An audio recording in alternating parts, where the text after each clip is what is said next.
जीवनामध्ये चढ-उतार हे असतातच. आमची नैतिकता योग्य असेल तर आमची जीवनाची वाटचाल सोपी होते. परंतु जर आम्ही अनैतिकतेला जवळ करतो तर आमची वाटचाल कठीण असते. काय आम्ही नैतिकता बाळगतो की अनैतिकता?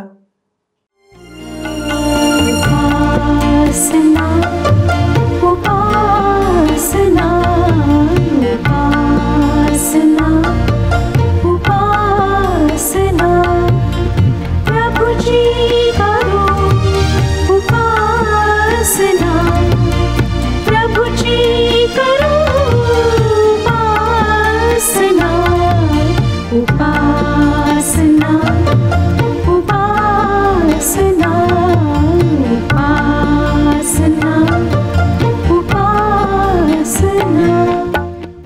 ख्रिस्तामधील प्रिय बंधू आणि भगिनींनो, उपासना कार्यक्रमामध्ये आपले हार्दिक स्वागत.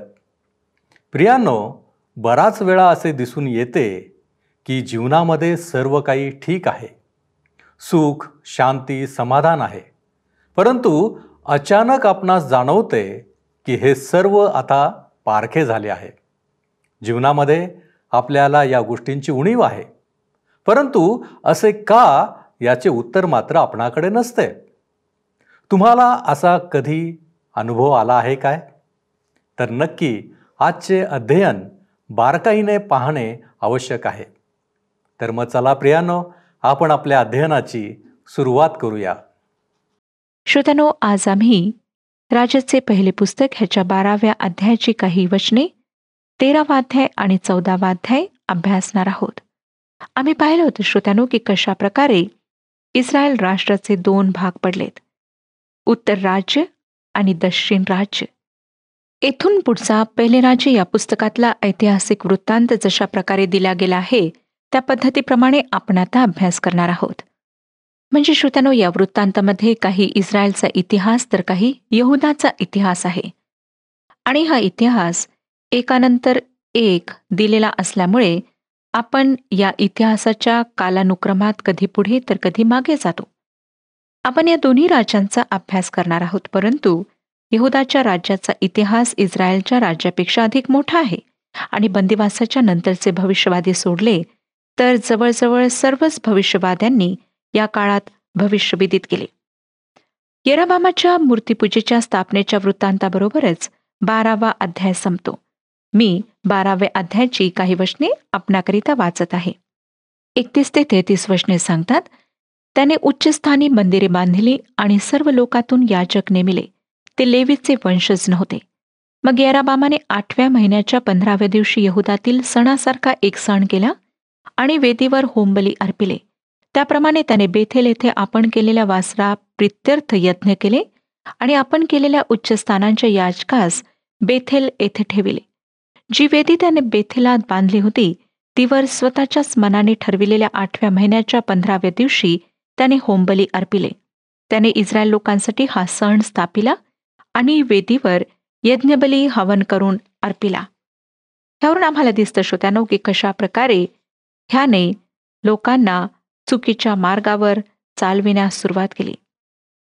त्यांचे ह्या चुकीच्या मार्गावर त्याने मार्गदर्शन केले. दाविदाच्या घराण्यातला रहाबाम दक्षिणेकडचा राज्याचा राजा आहे, तर येराबाम उत्तरेकडच्या राज्याचा राजा आहे. आम्ही पाहिलं होतं की कशा प्रकारे त्याने 2 सोन्याच्या वासरांची स्थापना बेथेल व दान येथे केली, जेणेकरून लोकांनी येरुशलेमला उपासनेसाठी न जावे. विभाजन तर अशा प्रकारे झाले. आता लवकरच यादवी युद्ध होणार होते. उत्तरेकडील राज्य बंदिवासात जाईपर्यंत हे यादवी युद्ध चालू राहणार होते आणि शेवटी दक्षिणेकडील राज्य ही बंदिवासात जाणार होते. श्रोत्यानो, खरोखर या देशाच्या जीवनातला हा अत्यंत दुःखद काळ होता. या काळाद्वारे आम्हाला आमच्यासाठी व आमच्या शासनासाठी अनेक धडे शिकायला मिळतात. श्रोत्यानो, येराबाम एक संधी साधू राज धुरंदर होता. मेंढराप्रमाणे बुद्धी न वापरता चालणाऱ्या जनतेचे मत स्वतःकडे कसे वळवावे हे त्याला माहीत होते. लोकांच्या आध्यात्मिक नुकसानीची त्याला कदर नव्हती. त्याच्यासमोर एकच ध्येय होते, ते हे की लोकांना दक्षिणेकडच्या येरुशलेमकडच्या लोकांबरोबर मिसळू न देणे, शल्मोनाच्या मंदिराचा मार्ग त्यांच्यासाठी बंद करणे व अशा प्रकारे सर्व 10 वंशावरची सत्ता आपल्या हातात बळकट करून घेणे.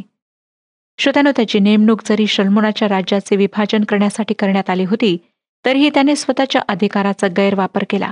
त्याने इस्रायल देशाचे राजकीय विभाजन तर केलेच, पण त्यांच्या 10 वंशांना त्याने मूर्तीपूजेच्या मार्गाने नेले. एक अत्यंत महत्वाची गोष्ट आपल्याला या ठिकाणी शिकायला मिळते ती ही की योग्य नेतृत्वाच्या अभावामुळे जनतेचा नाश होतो, संस्कृतीचा, धार्मिक व आध्यात्मिक मूल्यांचा ऱ्हास होतो.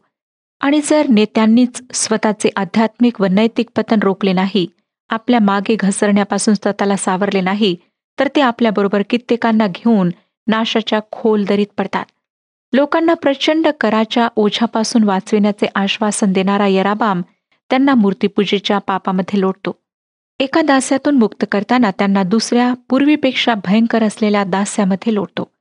आता 13व्या अध्यायात आम्ही यराबामाच्या खोट्या वेदांविरुद्धचा देवाचा न्याय आणि सहभविष्यवाद्याकडून फसवणूक झालेल्या देवाच्या सेवकाची विलक्षण गोष्ट आपण वाचतो. उत्तरेकडचा व दक्षिणेकडचा जो वृत्तांत आहे तो थोडासा गोंधळ निर्माण करणार आहे, परंतु आपण त्याचा कालानुक्रम पाहिला तर त्यांच्याविषयी स्पष्ट माहिती मिळण्यास आपणाला मदत होईल. या वृत्तांतातील जवळजवळ सर्वच राज्ये दुष्ट व वाईट होते. कोणीही दावीद किंवा शल्मोन यांची राज्य कारभारात बरोबरी करू शकले नाही व एकानंतर एक असे त्यांनी प्रजेला अधिक आणि अधिक खोल पापाच्या जाळ्यात लोटले. उत्तरेकडच्या राज्यामध्ये एक देखील चांगला राजा नव्हता आणि दक्षिणेकडच्या राज्यामध्ये 200 वर्षांच्या कालावधीत फक्त 8 राज्ये चांगले होते. उरलेले सर्व राज्ये वाईट होते. श्रोत्यानो, इस्रायल देशाच्या इतिहासातला हा अत्यंत वाईट असा काळ आहे. परंतु आम्ही जगातल्या अनेक देशांच्या इतिहासांचे सिंहावलोकन करू तर आम्हाला हीच गोष्ट आढळते. एकच गोष्ट इस्रायलच्या इतिहासात अधिक निराशाजनक आहे, ती म्हणजे या देशाला स्वर्गीय प्रकाश प्राप्त झालेला होता. या देशाला देवाचे प्रगटीकरण होते, तरी सुद्धा या देशाची स्थिती इतक्या नीच स्तराला पोहोचली.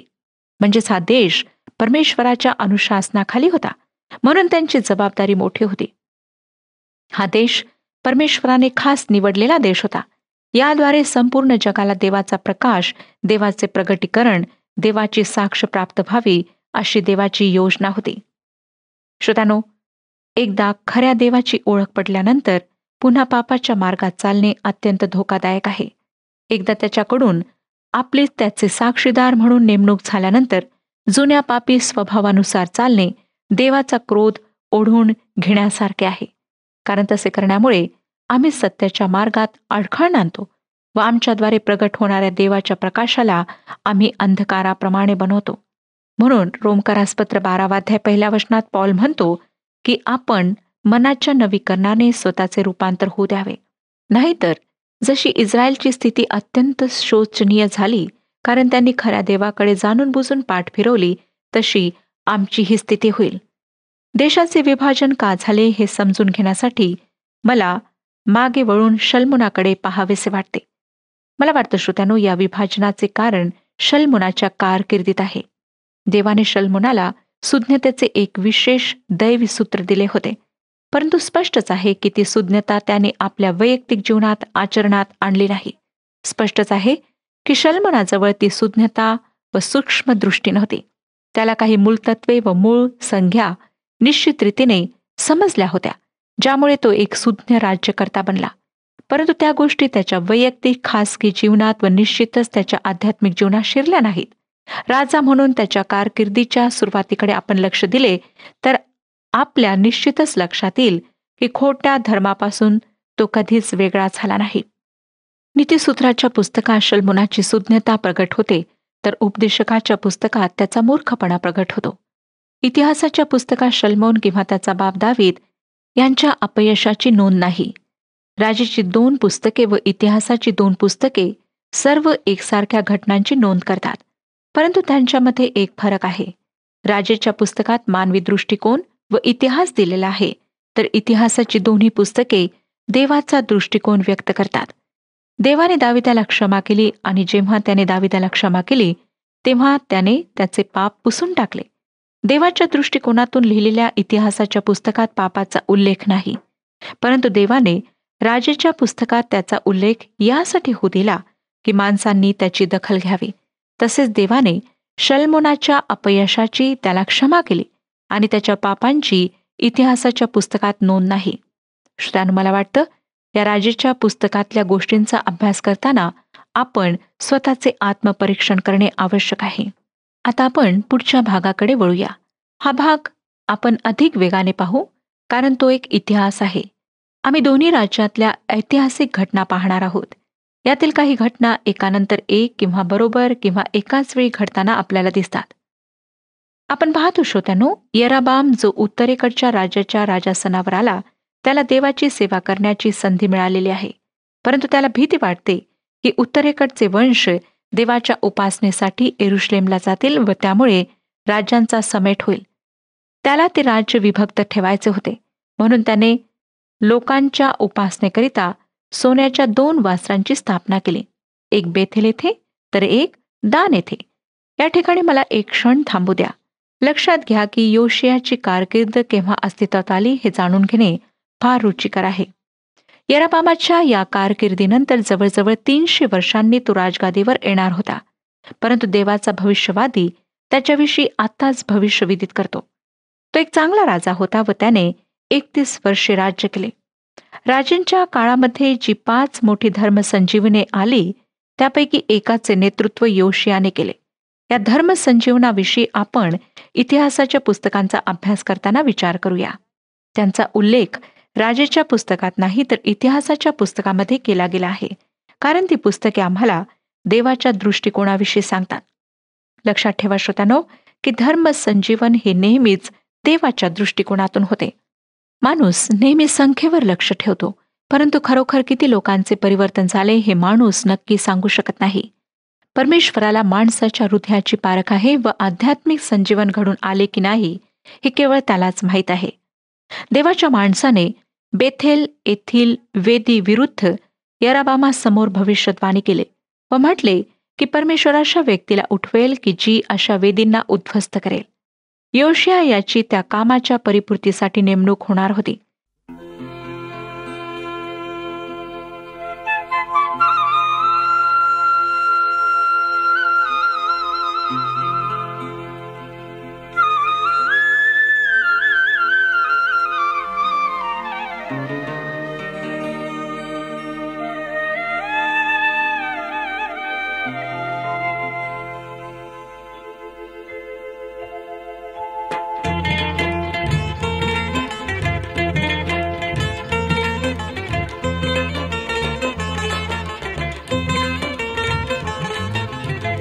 हरलो हरलो मी प्रभु देवा, कैसी घडे तव सेवा. हरलो हरलो मी प्रभु देवा, कैसी घडे तव सेवा. कैसी घडे तव सेवा, कैसी घडे तव सेवा. हरलो हरलो मी प्रभु देवा, कैसी घडे तव सेवा.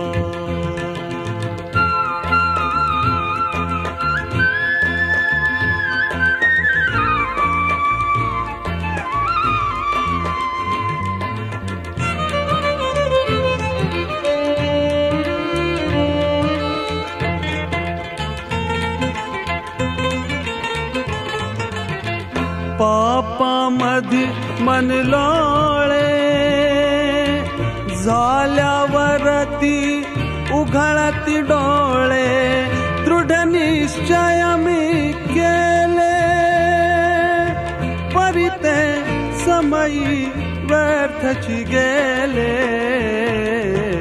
हरलो हरलो मी प्रभु देवा, कैसी करूं तव सेवा.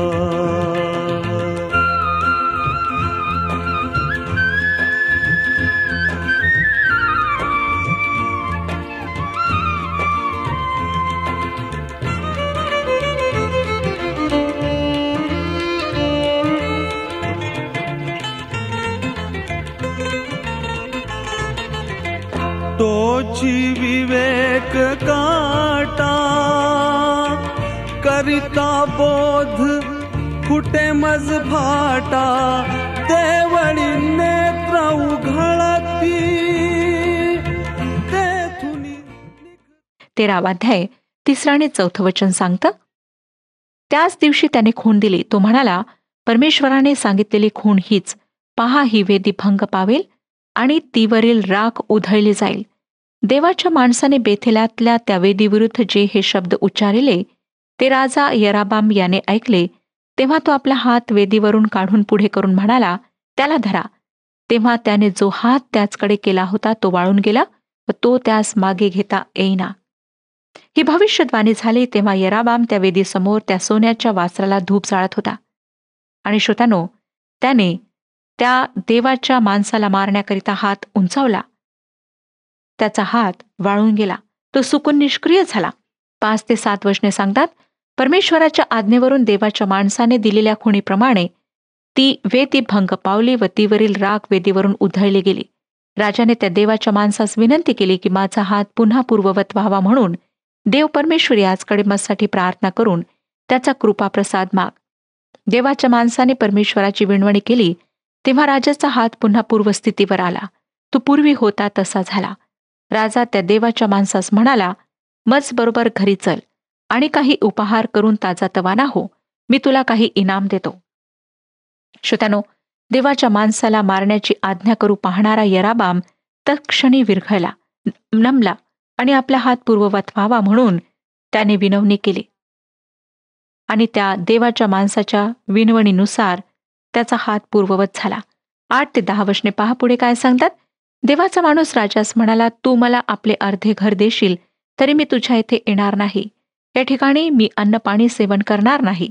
परमेश्वराच्या वचनाच्याद्वारे मला अशी आज्ञा झाली आहे की तू येथे अन्न पाणी सेवन करू नको आणि ज्या वाटेने जाशील तिने परत येऊ नको. ज्या वाटेने तो बेथेलास गेला होता त्या वाटेने न जाता दुसऱ्या वाटेने तो गेला. देवाचा माणूस तडजोड करणारा नव्हता.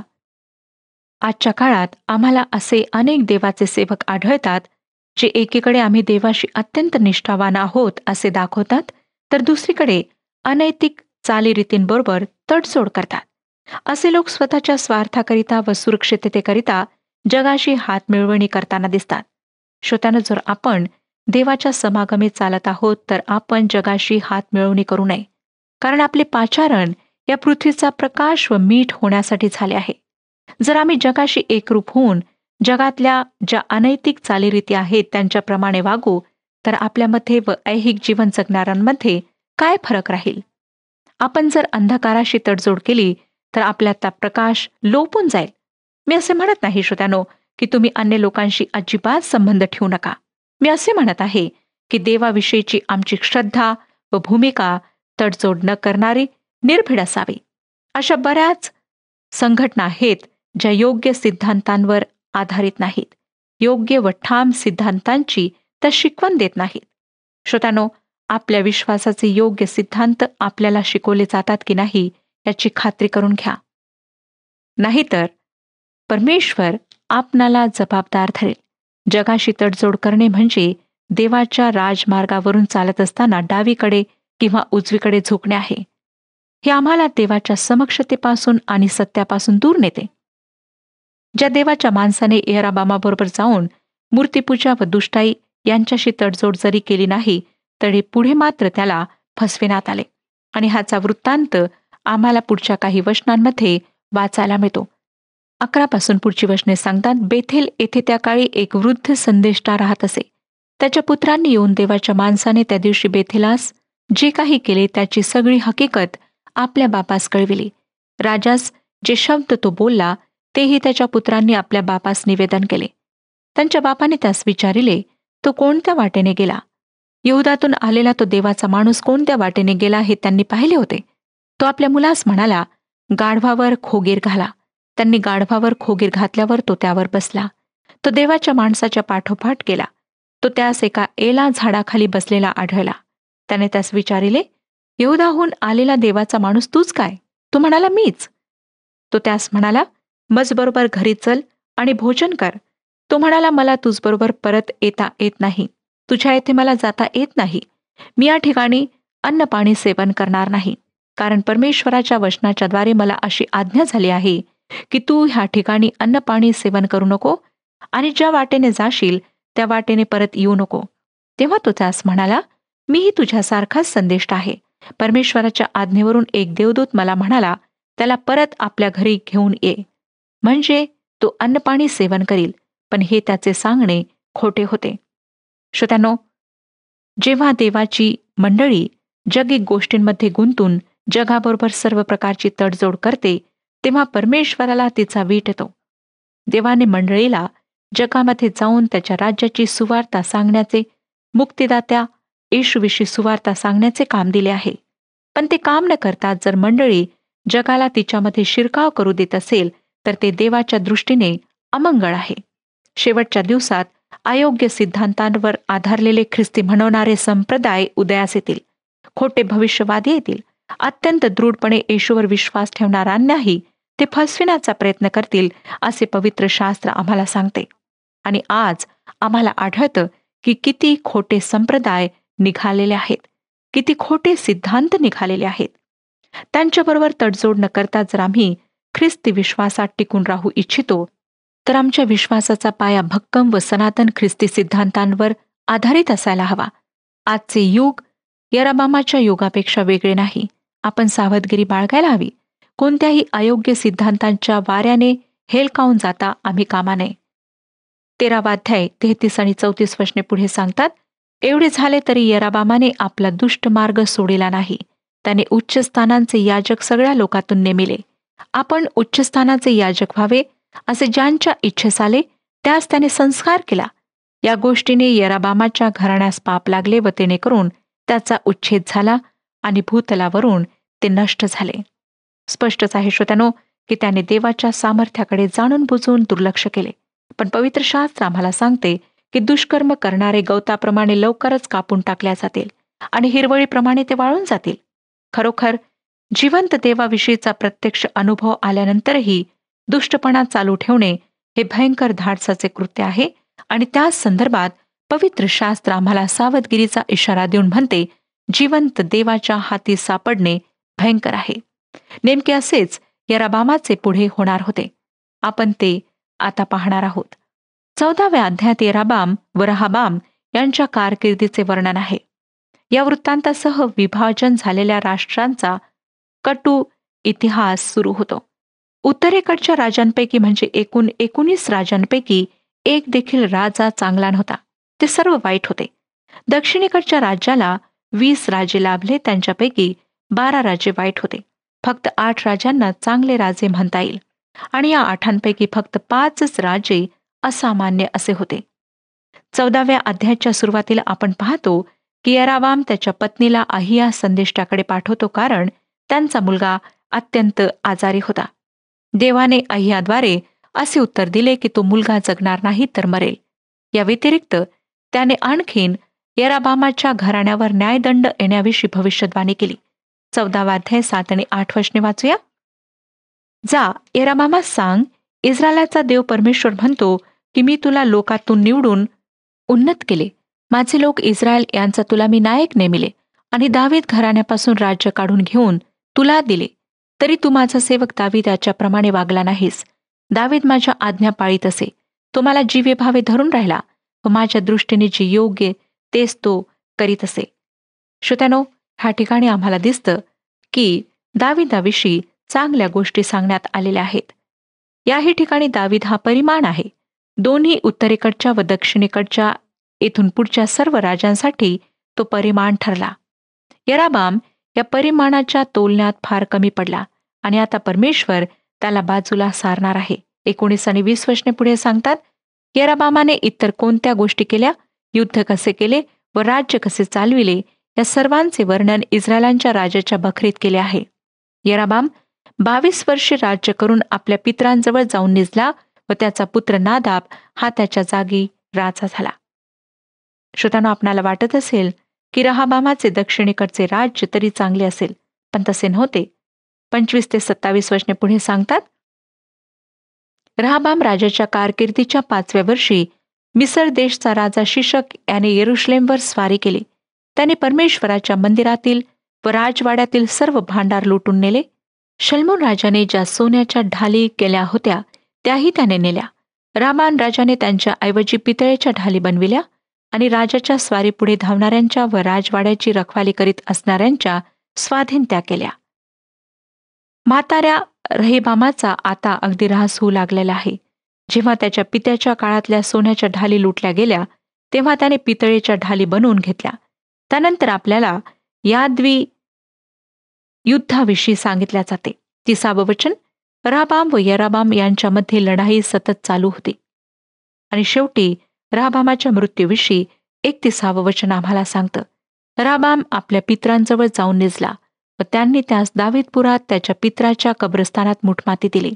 त्याच्या आईचे नाव नामा, ती अमोनीन होती. त्याचा पुत्र अबियाम हा त्याच्या जागी राजा झाला. श्रोत्यानो, ह्यावरून आम्हाला दिसतं की कशा प्रकारे ह्या राज्याचे विभाजन झाले आणि लोक परमेश्वरापासून सतत दूर जात गेले. आज आम्हाला ह्याद्वारे शिकायचं आहे की जेव्हा आम्ही परमेश्वरापासून दूर जातो, त्याच्या आज्ञा पाळत नाही, त्याचे नियम आम्ही पाळत नाही, त्याच्या वाणीकडे आम्ही कान लावत नाही, तेव्हा आम्ही सुद्धा आत्मिक रूपाने खालच्या स्तराला पोहोचतो. परमेश्वर आज आम्हाला सांगत आहे की आम्ही आमच्या आत्मिक जीवनाविषयी सतर्क राहावे, परीक्षण करावे आणि ज्या ठिकाणी सुधारणा करायची आहे त्या ठिकाणी आम्ही सुधारणा करावी. परमेश्वर आपणा सर्वांस आशीर्वाद देव. हा कार्यक्रम आपणास आवडला काय? आता आम्हाला एक मिस कॉल करा आणि आपण पुढील विजेता होऊ शकता.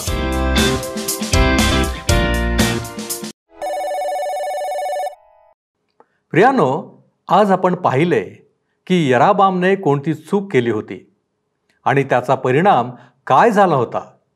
होय प्रियानो, देवाची ओळख झाल्यावर पापात पडणे ही अत्यंत वाईट गोष्ट आहे. नैतिकता आणि अनैतिकता मनुष्याचे जीवन बदलून टाकते. हल्लीच्या जगामध्ये कोणी याचा विचारच करत नाही की आमची हात मिळवणी अनैतिक बाबतीत जगाबरोबर तर नाही ना. परंतु देवाला या गोष्टी आवडत नाहीत. आज आमच्यासाठी हाच धडा आहे की आम्ही देवामध्ये, त्याच्या विश्वासामध्ये कसे दृढ राहावे आणि आपले जीवन त्याच्याद्वारे आशीर्वादित करून घ्यावे. आपण प्रार्थना करू. प्रभूजी, आम्ही तुझ्या चरणापाशी आलेलो आहोत. आम्हाला ठाऊक आहे की बापा, तू आमचा तारणारा आहेस, तू आमचं निर्माण करत आहेस. आणि म्हणूनच प्रभूजी, आम्हा प्रत्येकाच्या जीवनासाठी तुझ्याकडे योजना आहेत. आज आम्ही तुझ्याकडे प्रार्थना करतो, विनंती करतो बापा, ज्या गोष्टी तू आम्हाला शिकवलेल्या आहेत आजच्या अध्ययनाच्याद्वारे, प्रभूजी, आम्ही अनैतिकता सोडून तुझ्या मार्गामध्ये ज्या गोष्टी तुला आवडतात त्या गोष्टी करण्यासाठी प्रभूजी आम्ही पुढे यावं. यासाठी बापा आमच्यामध्ये असलेलं प्रत्येक अशक्तपण तू दूर कर आणि प्रभूजी आमच्यामध्ये नैतिकतेच्या गोष्टी अधिक व्हाव्यात यासाठी आम्ही तुझ्याकडे विनंती करतो. प्रभूजी, तू आमचा ताबा घे, तू आम्हाला आशीर्वादित कर. ही संधी दिलीस, आम्ही तुझे आभारी आहोत. येशू ख्रिस्त आमचा प्रभू याच्याद्वारे मागतो म्हणून तू ऐक. आमेन. विश्वासात स्थिरावलेले व अडळ रहा. प्रभू आपणास सहाय्य करो.